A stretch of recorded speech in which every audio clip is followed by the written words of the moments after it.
I was thinking it might be nice to get the producer of this new documentary, God and Country, on the podcast, Rob Reiner. But, I haven't been able to get in touch with him. And then sort of fortune smiled on me and I got somebody even better. I got journalist and author and investigative reporter, Katherine Stewart. Hey, thanks for being here, my friend. Good to see you again. Great to chat with you. So I find it refreshing that there is this film coming out in February, produced by some A-level people that tackles the rising authoritarianism, Christian nationalism, this lean into a desire for, an autocracy or a kingship or a fascism. I mean, is fascism an exaggeration? So anyway, I've seen a lot of sort of lower funded grassroots sort of documentaries on YouTube. This is a big deal. So I guess we'll start there. What do you know about this thing that's coming out? Do you have the details? Well, I was so honored to have my book acquired by Warner Brothers back in late 2021. And it was adapted into the film God and Country, produced by Rob Reiner and his lovely wife, Michelle Reiner. And I am just very honored, to have been a part of that and to have written a book that really was the inspiration for that film. That's pretty. I mean, Rob Reiner, the guy behind When Harry Met Sally. He directed The Princess Bride and A Few Good Men, and one of my favorite mockumentaries called This Is Spinal Tap. I mean, That's great. That's a big deal. That's a big deal, Katherine. Not as funny as This Is Spinal Tap, I'm so sorry to say. So the documentary is directed by a guy who has done a profile of Donald Trump, a documentary called Unfit, released in 2020. Unfit, the Psychology of Donald Trump. Just talking over coffee. Katherine Stewart, what's your take on the psychology of Donald Trump? Listen, when it comes to Donald Trump and his behavior, it's hard to know where to begin. We have his threats against judges. We have public threats of violence, inspiring an insurrection, his endless lies, the way that he has abused the public trust and the Constitution, saying he's going to arrest his enemies and pardon January 6th terrorists. There's so many examples to draw from. And I want to say that we've seen this kind of behavior before. He's kind of, and of course, his abuse of religion, using religion to divide Americans between the pure versus the impure, the righteous versus the unrighteous, those who are with us and those against us. And this is typical of authoritarian, frankly, would-be fascist leaders around the world when they, bind themselves tightly to ultra-conservative religious figures in their own country in order to consolidate a more authoritarian form of political power. We rightly recognize this as religious nationalism. This is what Trump does. When he gives his rallies, he's got a preacher to his right and a preacher to his left, and he's saying, see, you can't touch me. I've got the holy men on my side. And it's a way of bubble wrapping himself from, and sanctimony, protecting himself from criticism and investigation of his failures and investigation of the abuses that he would like to perpetrate against his own people. But I think when we're thinking about Donald Trump, let's look beyond Donald Trump. Let's start looking about the people who are still supporting him and voting for him. Given everything that they know and that we know, we have to conclude that many of them essentially want authoritarianism or fascism. They want a strong man. And all of our arguments about how lawless and unprincipled he is just reinforce their desire to support him because they basically want the kind of punitive, identitarian leadership that he represents. So I think our top priority, look, I still believe that, sunlight makes for the best disinfectant. I think that the more we can draw attention to the fact that he's actually not going to help a lot of the people that he purports to, that he's cultivating, that, he claims to represent, the policies that he is promoting aren't really going to help them. and, to continue to point to his criminality and to try and break through some of that, bubble, that sort of disinformation bubble and propaganda bubble that they've fallen for. These kinds of activities remain really important. It's interesting. Somebody made the accurate point that Trump would hold in disdain the vast majority of the people who are out waving the placards in front of his convention halls, right? He would see them as, well, you're not rich because you're weak or you're stupid. I mean, he'd never hang out with them at Mar-a-Lago.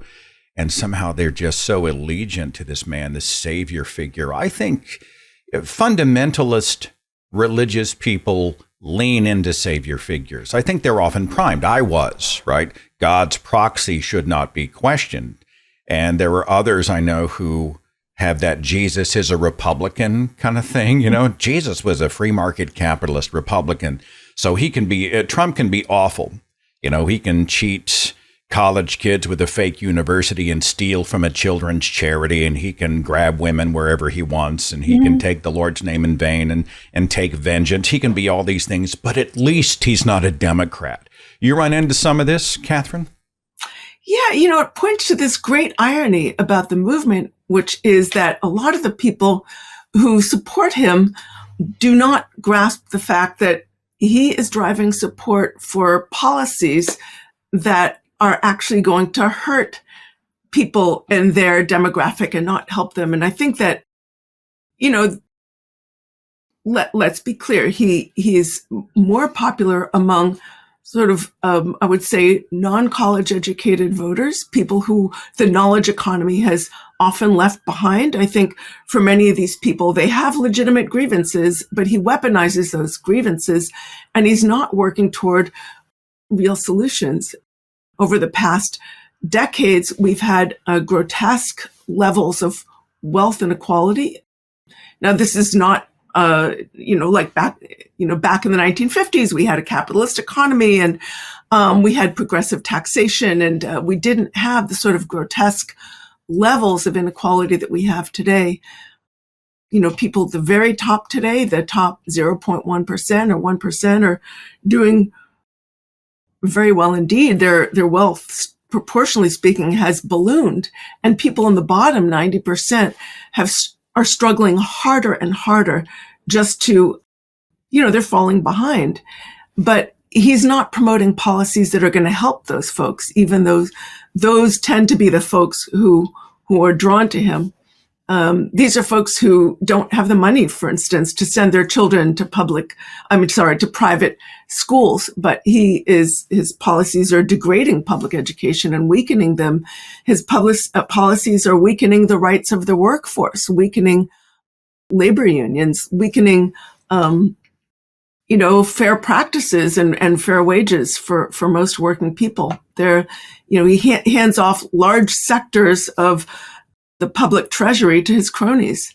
That's not helping Americans. So I think there's this real irony there.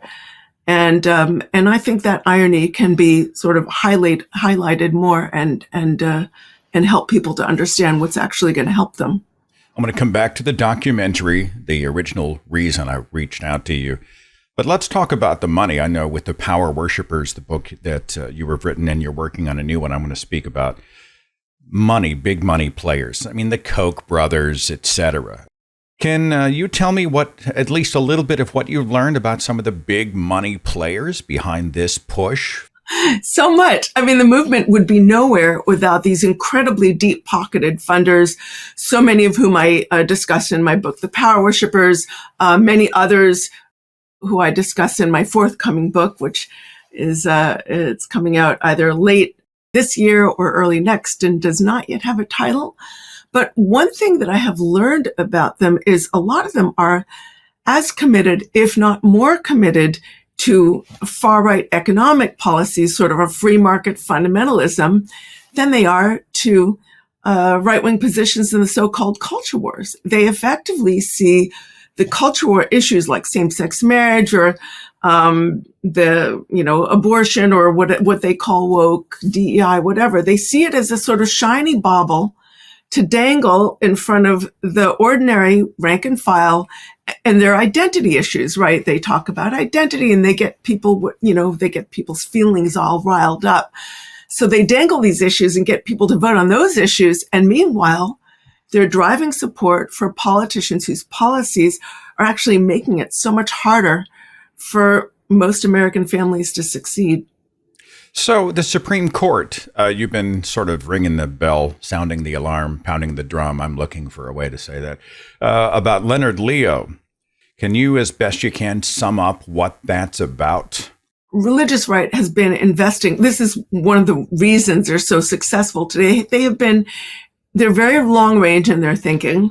They've got access to a whole lot of money because you got all these sort of far right billionaires and multi-millionaires that are intent on seizing control of our courts and our society. So they've made a multi-decade investment in legal strategy, legal advocacy organizations, and in investing in the kind of people that they want, the sort of right-thinking people, for not just the Supreme Court, but also the lower courts. And it's been enormously successful.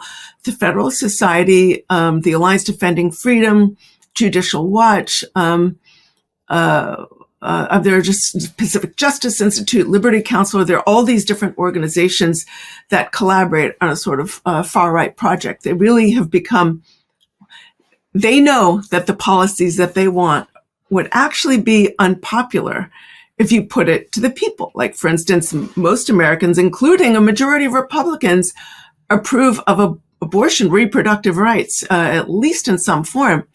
And they know that if you put that to the populace, they're not going to get what they want. So I thought, well, if we can get the courts, we can push those policies through, whether people like it or not. And they're absolutely right about that. Would you, my friend Andrew Seidel said that there has been a hostile takeover of the Supreme Court. Hostile takeover. Would you agree, disagree? It was done really unfairly. A lot of the way I do my research is I go to right-wing conferences and strategy gatherings, and things like that. And I've heard Mitch McConnell stand up there and say, the best thing I ever did, he's talking to sort of religious right strategists and leaders. He's saying the best thing I ever did was not allow Obama to appoint Merrick Garland to Supreme Court. I blocked Merrick Garland, who, by the way, is like a sort of, I don't know, would you want to call him a moderate Democrat or a moderate Republican or a conservative Democrat? He's like hardly a sort of far right figure, but he was blocked. Obama was blocked from appointing, as he had a right to do, someone to the Supreme Court, and yet they still, with 1 month to go, the last year, they blocked Merrick Garland, and yet I think it was 3 weeks after.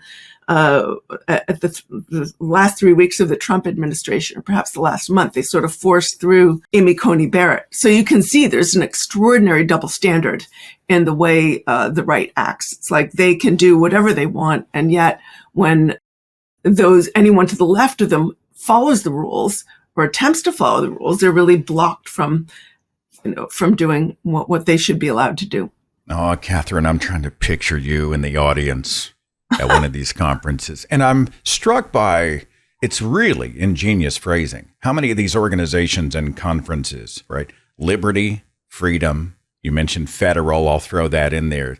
It's liberty and freedom. Who wouldn't want liberty and freedom? Katherine, you've noticed this. They're really great at branding, but here's the thing, they dress themselves up in red, white, and blue, and they think that they're the patriots. They are radically anti-democratic. This is a movement that would actually like to destroy any vestiges whatsoever of separation of church and state. They've already, thanks to the hostile takeover of the courts, they've been able to capture large amounts of taxpayer dollars to fund religious schools. And they're now trying to, through this case in Oklahoma and a couple of others that they're setting up, trying to get direct public funding. Then they really want to create a theocracy and have our taxpayer dollars go to fund their religious initiatives. Yeah, beyond direct funding, I know this school voucher issue is one of those things where they're like, well, come on, this benefits people who want to send their children to private schools, $7,000. I think the average tuition for a private school, most of which are religious, runs around $10,000 to $12,000, meaning that underprivileged people couldn't afford even with the grant or whatever, they couldn't afford to send their kids anyway. Who benefits? It sort of pads the pockets of those who were already affluent or at least middle class. It's totally rigged. By the way, I'm still picturing you at, one of these freedom conferences with like a blonde wig on or no, I don't do a wigs. mustache. I mean, you're you're a relatively public figure. I'm just saying, you don't crawl through in the prone position worried about your safety. No, I use my name. I just sign up like everybody. Anybody can go, really. You just buy a ticket and you go. All right. It's not, All right. Yeah. Back to the film, finally. I know my viewers and listeners are like, Seth, come on. The film, the documentary, God and Country. The trailer is loaded with ministers. America and Christianity are like baseball and apple pie, and we celebrate them together. I was 16, 17 years old when I became a Christian. I'm an evangelical minister. I've been a Christian my whole life.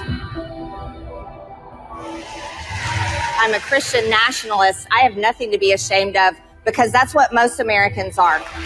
Is Christian nationalism Christian? No, it isn't.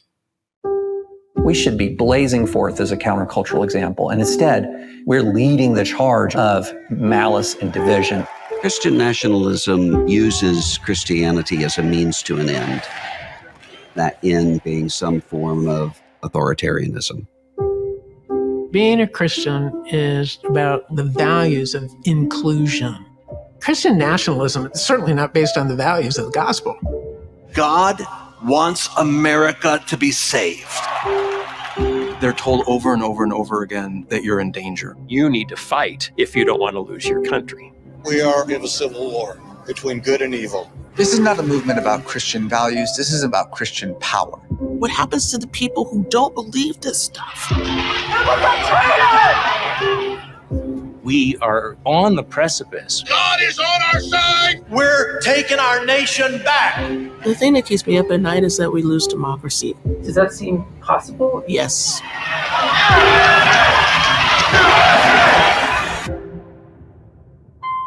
Christianity at its best is committed to love and truth and justice. If we do this right, what a country we will be.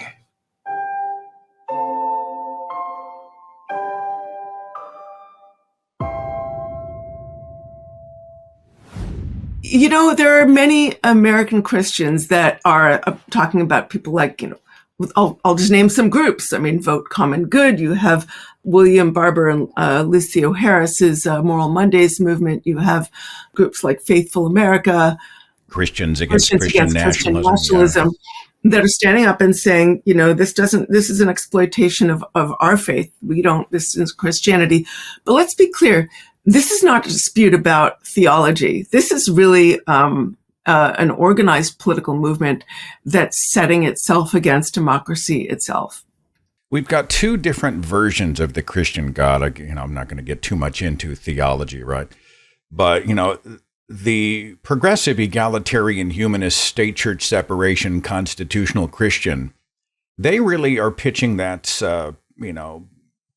the version of Christ that's, he said, blessed are the peacemakers and don't love money, but love one another and be humble and gentle and lovely and good. Theirs is, I think, an admirable version of Jesus. And then over here, with many of the MAGA types, I see more of the Old Testament. He's angry and he's sort of bigoted and jealous and wants to smite everybody who's not in his camp, in his tribe kind of thing.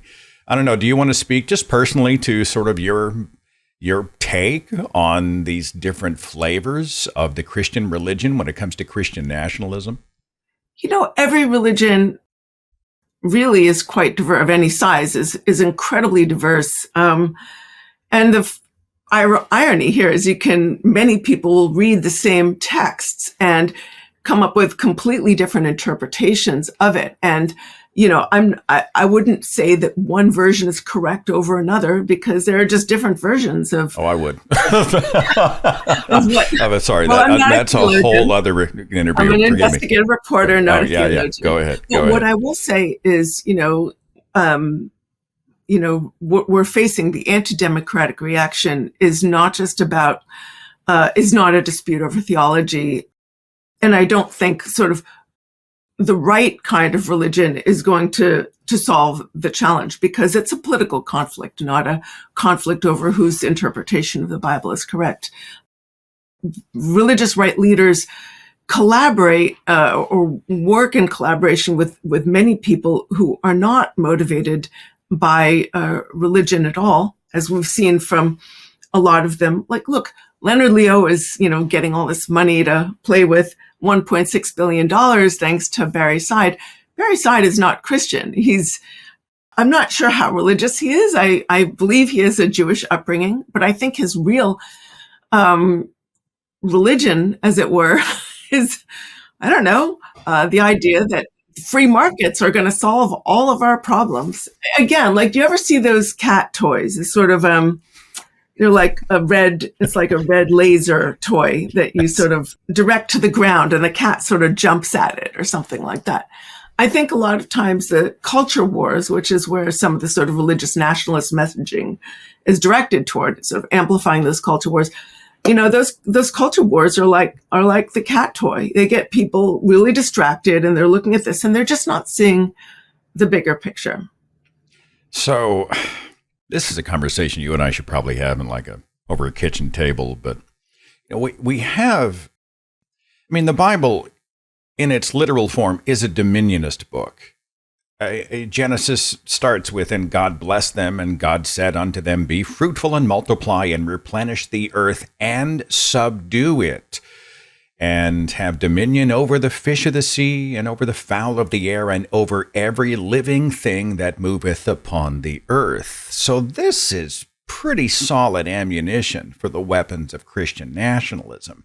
And I tend to think that, and I'll take a progressive, humanistic, egalitarian, loving Christian any day over, these sort of, hate and bigotry and fear Christians. But it's frustrating because many of them are able to grab some of this stuff out of the Bible and use it, weaponize it against their fellow human beings. I don't know. Do you want to even bother with that, Katherine? Well, weaponization of religion is exactly right. This is a way of sort of weaponizing, first of all, cherry picking passages from the Bible. I had earlier today, for various reasons, I was going back into the book of Samuel, Old Testament, and I was sort of following this one part of it, and there are just like some incredible contradictions. I think a lot of times people who say this is what's biblical, it's like they are cherry picking, they're overlooking contradictions, they're overlooking different interpretations, and they're finding the meaning that they want to find in the Bible. And we have definitely seen the weaponization of religion. This is not unique to America, and it's not unique certainly to Christianity.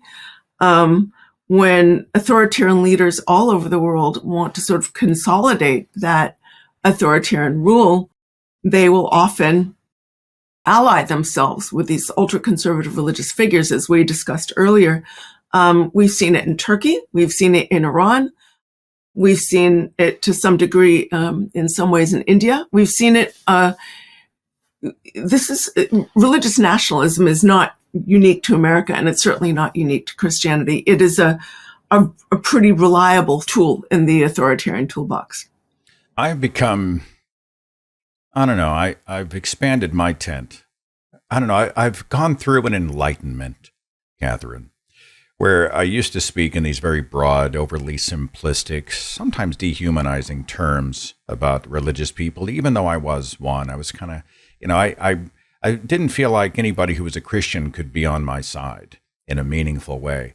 And that has totally switched. And beyond that, many of the people I've even interviewed on this show, they're just stellar human beings. They're people of values. Their Christianity is one that genuinely wants the best for everybody. And that's hard for a lot of folks to swallow. Have you seen some pushback along those lines? I think it's absolutely true. Look, people are drawn to religion for a lot of very wonderful reasons. And, life can be really challenging. For a lot of people, it's a way they enjoy worshiping. They really enjoy the community. They, it brings meaning to life, and life can be really challenging and chaotic and difficult sometimes. We tend to be like, I'll say, Christians are this. I'm like, how in the world Could no, you you're put talking about all? a huge number of people with varied personalities and different interests, and Yeah. and I just don't think that's Muslims are this, Democrats are that, Republicans are that, atheists. Like, we get upset when they say we are all one thing and they put us into a single sentence, kind of a jab. Right. And I'm like, that's reductive. It's lazy. And we can all be guilty. When I buy my ticket to go see the documentary, God and Country, I know I'm going to hear some stuff from the ministers that I'm going to be sort of cross-referencing that about what I have read and researched in the Bible. And I'm going to say, no, that's actually not right. You've custom fitted your own Christianity, knowing that the humanist in them and the constitutional protector in them and the advocate in them wants the better world. People are people, and you might really enjoy the company of some of them, and perhaps you're related to some of them, and and care about them. But what's really important to do, and this is what the right does, is that they really focus on getting their people out to vote. Nothing matters more than the vote. Ralph Reed, who is one of the religious right's most, I would say, seasoned and insightful strategists, said, pay no attention to the polls. This is in advance of 2016, said, pay no attention to polls. Those numbers don't matter. All that matters is who turns out on election day. And he's absolutely right. So a lot of people say, well, I've got to do more than, just vote. And yeah, of course, you got to do more. We, those of us who sort of want to extend the life of our democracy, should do more than simply vote. But there is no substitute for the power of the vote. And it's really important to reach out to people who might feel like it doesn't matter, like their votes don't matter, and help them understand what's at stake, and help them understand that their vote really does, not just in national elections, but also all the way down. I mean, a lot of politics is local. And we've seen how successful the right has been at sort of school board, some of the school, basically fomenting chaos at a lot of school boards at that level. And when we sort of step aside and cede that ground to them, then we're really abdicating a certain kind of responsibility. So it's really important to get involved at the local level too. The book bans, right? I mean, that's a school board kind of a thing, right? The amazing thing. So this is a really contradictory movement. They say they want free speech when they want to force their religious programs in public schools, but then they say they want book bans, and they want to force what doctors can say to women about their healthcare choices, and they want to force compel children to be engaged or to feel pressure to engage in religious speech at school. So, it's full of, the movement is full of those kinds of contradictions. Let's talk before we wrap it up about, and again, God and Country, the documentary, I'm going to link to the trailer in the description box. Tell me about this new book with no title, possibly end of the year. Where are you going with it? Well, my last two books, The Power Worshippers, and before that, were both about the rise of the religious right as a political force. So I have a lot of that in my new book as well. But what I really want to do is explain why so many Americans have turned against democracy. I want to offer an analysis of the authoritarian reaction, and show that the movement actually relies on very different groups, and that they all, as mentioned earlier, they all don't want the same things. But so by going inside different factions of this movement and basically exposing these methods, and also identifying pressure points or possible areas of conflict, I actually think we can point the way toward a more democratic future. That's an interesting angle. If they factionalize to the point where they sort of diminish and begin to scatter, then maybe they aren't as potent at the ballot box and elsewhere. When that book comes to fruition, have your people contact my people. We may have to talk again, okay? I'll send you a text, Seth. Katherine, you're not the hero we deserve, but you're the hero we need. And I'm so glad that you spent a few minutes Thank you. chatting with me. All your links in the description box. As we move into and through the year, we're just going to do what we do. We encourage everybody watching and listening to do the same. And let's talk again, okay, my friend? Sounds great.